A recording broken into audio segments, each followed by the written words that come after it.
renversement de pouvoir par une personne investie d'une autorité de façon illégale ou souvent brutale. Supposé coup d'État.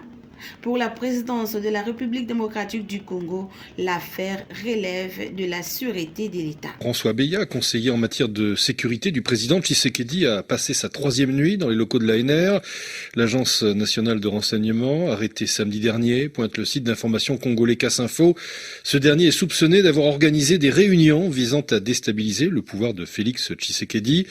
Avant-hier dimanche, des militants de l'UDPS, le parti au pouvoir, ont manifesté sur le boulevard Lumumba à Kinshasa pour dire non à toute tentative de coup d'État. Aucune communication officielle pour l'instant n'a été faite sur ce dossier, relève encore le site congolais. Oui, de quoi accuse-t-on le sécurocrate en chef nommé à ce poste en 2019 par le chef de l'État congolais? Tout commence samedi, peu après midi. Les hommes du renseignement militaire débarquent chez François Beya. Manifestement, ils ne sont pas les bienvenus. L'accueil se passe mal, les esprits s'échauffent. Y a-t-il eu méprise sur l'identité de la personne recherchée?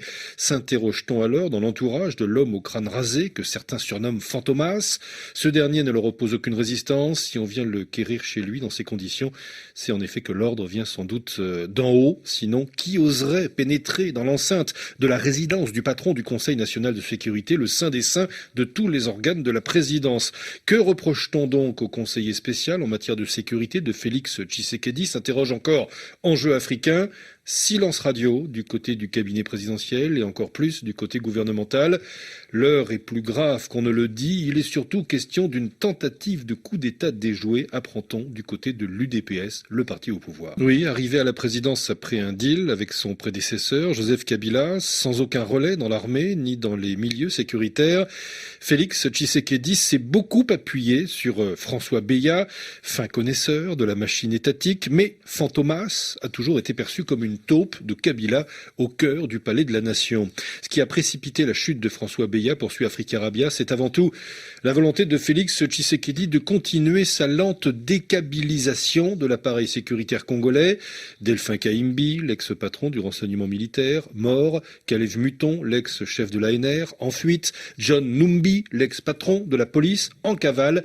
Et maintenant, François Beya en prison, permet au président de placer des hommes plus loyaux à ses postes et de mieux contrôler la sécurité de son propre pouvoir qui, pour le moment, lui échappait. En tout cas, relève encore Africa Arabia, la possibilité d'un coup d'État est prise très au sérieux à Kinshasa et dans les milieux diplomatiques. L'arrestation de François Beya, que tout le monde croyait intouchable, a suffi pour envoyer un message fort à tous les putschistes en herbe qui pouvaient avoir l'idée de prendre le pouvoir. Selon nos sources telles que RFI, ce qui a précipité la chute de François Beya, c'est avant tout la volonté de Félix-Antoine Tshisekedi Tshilombo de continuer sa lente dékabilisation de l'appareil sécuritaire. Notons par ailleurs que François Beya est derrière le barreau.